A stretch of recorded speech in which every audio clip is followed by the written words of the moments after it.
Release that witch. Chapter 34. Trial Explosion. At the beginning, when Roland started to build the cement creation house, he had already created a follow-up plan for future building projects.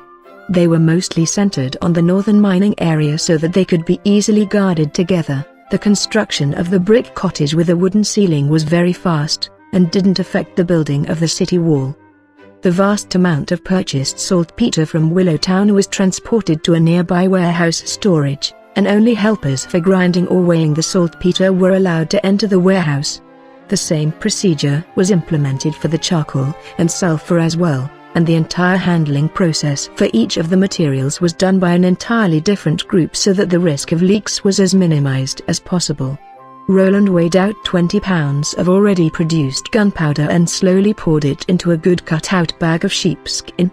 This gunpowder had to go through a strict processing plan. It had to be compacted, air-dried, broken down with a hammer, screened, and filtered. If all of the powder was a uniform granular size, only then was it guaranteed to have an outstanding combustion performance. To prevent accidents produced by static, the entire production process was done without any metal products. Instead, they used ceramic and wood products. After pouring all of the gunpowder into the sheepskin, Roland stacked 3 more layers of sheepskin on top of the bag and then tied them together with a rope. "That's all?" asked Carter. "Can this packet in front of him be called a weapon? Although it's a modified snow powder product, with sound alone, you can only scare someone, right? A peasant who has never been on a battlefield can affect a battle too, even if only a little. However, any trained soldier or mercenary would never look at them or respect them. But..." The chief knight carefully reconsidered once more. The recent doings of His Highness seemingly had no reason at all, but the effects were always very alarming. If the demonic beasts have similar intelligence to that of an average animal, maybe this stuff can be unexpectedly useful? For example, I heard that a loud explosion could frighten animals which would then flee, thereby reducing the pressure on the defender's side. Roland gave the wrapped-up gunpowder to Carter, and then he took a pouch with tools to burn the powder. "All right, we have to go outside of the city wall. Iron Axe should already be waiting for us." To the west, about 2 miles from the city walls and located between the forest and the mountains, was their designated testing area. Iron Axe and several other hunters had been waiting here for a long time. In addition to Iron Axe himself, the others were the best local archers. When they had heard that the tasks given to them were from His Royal Highness, they couldn't wait and immediately followed Iron Axe. At present, everyone knew that the new Lord of Bordertown was never stingy regarding the remuneration of his employees. According to Roland's orders, they built a fence out of wooden poles and ropes, which were surrounded the whole testing area so that no one would trespass it. In the direction of the city wall, he had arranged his knights to prevent anyone from accidentally approaching. Roland checked all the preparations once more and then asked, "Have you brought the prey with you?" "Your Highness, it is here." Iron Axe dragged a cage with him and stepped forward.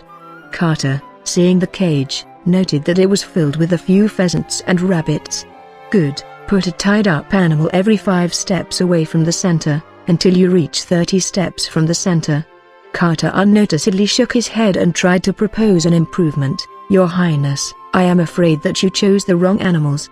You can't test the effect with them, they are very timid and only a little sound needed before will flee.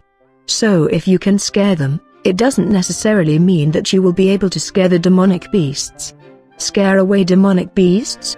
For a moment Roland slightly hesitated and answered, "I do not intend to frighten them, although the sound of the explosion will be an amazing thing."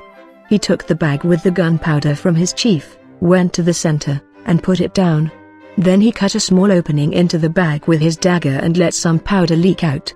With that done, he took out bottles containing gunpowder and sprinkled a small trail of it starting from the tear in the bag while continually stepping backwards.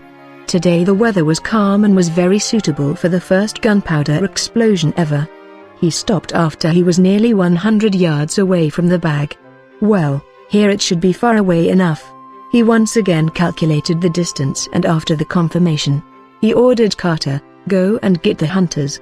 At the moment, Roland's heart beat faster as he was full of expectation.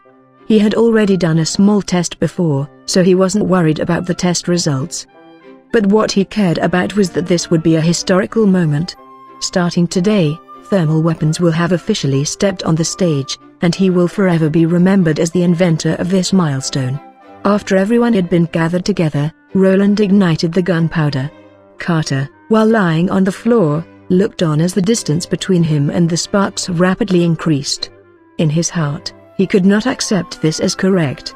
They were so far away that they wouldn't even hear a bronze bucket full of snow powder, so didn't speak ever about producing any damage so far away, but His Royal Highness the Prince just had everyone lay down on the floor. But since the fourth prince ordered it and did it himself, it wouldn't be good if he said anything. The ground was frozen over from the cold temperature. Across the chain armor, he could feel the chill spreading up. Carter shifted his body in preparation to save his chest from the cold when he suddenly heard an earth-shattering sound of an explosion. Since their distance to the gunpowder was too close, the sound of explosion and shockwave reached them at almost the same time. Carter felt his ears ringing, and then the world suddenly quieted down. When the earth tremors began to lessen, he looked up and saw a black cloud slowly rising into the sky, followed by gravel and the mud which fell like rain. For Roland, the impact was much smaller than for the chief knight. Even if it was only a little firecracker, he would block his ears immediately when igniting the explosive powder, so he was naturally well prepared. The explosion was not like how explosions were in the movies, where they would always produce big fireballs. In the explosion, a lot of sludge was blasted off the ground, even reaching a height of more than 10 meters into the air. When the dust had settled down, the only feeling Roland had was that the sound was much louder than that of a loud firecracker. As for Iron Axe and the several other hunters, they had been stunned. They only knew from Iron Axe that this trip was to test a new weapon, but they had never expected that the momentum of the new weapon would be so fantastic. Perhaps it could only be compared to the sky's punishment, lightning and thunder. Roland stood up and took everyone back to the center of the explosion. Here, the ground became a half-yard deep pit, and the rabbit nearest to the blast center had completely disappeared, leaving only the short wooden stake at which it was tied to in the ground. He checked the other animals one by one. The pheasants placed at the distance of 10 steps and 15th steps were lying motionless on the ground, apparently dead. Although there was no visible trauma, Roland still knew that they died due to the shockwave. The only survivor was a grey rabbit 30 steps away, but its thin eardrums were destroyed, and blood was flowing out of the ears. Seeing someone coming close to it, it didn't try to struggle any longer and died, just as if the loud sound had taken its soul. Carter had to swallow. His constantly ringing ears slowly began to function normally again. He slowly came to realize what His Royal Highness the Prince meant when he said, "I don't intend to scare them." Was it really modified snow powder? With this kind of a result, I'm afraid that the power of the alchemic workshop will become much superior to the astrologers. The view with which Iron Axe looked at the prince had completely changed. "Your Highness, if the militia really would get such weapons, I think Border Town no longer needs to be afraid of the threat of the demonic beasts. I do not know myself, but can it all be mass-produced?" Roland thought about it. Probably not. Until the months of the demons begins, I believe that we will only be able to produce 20 or 30 of them.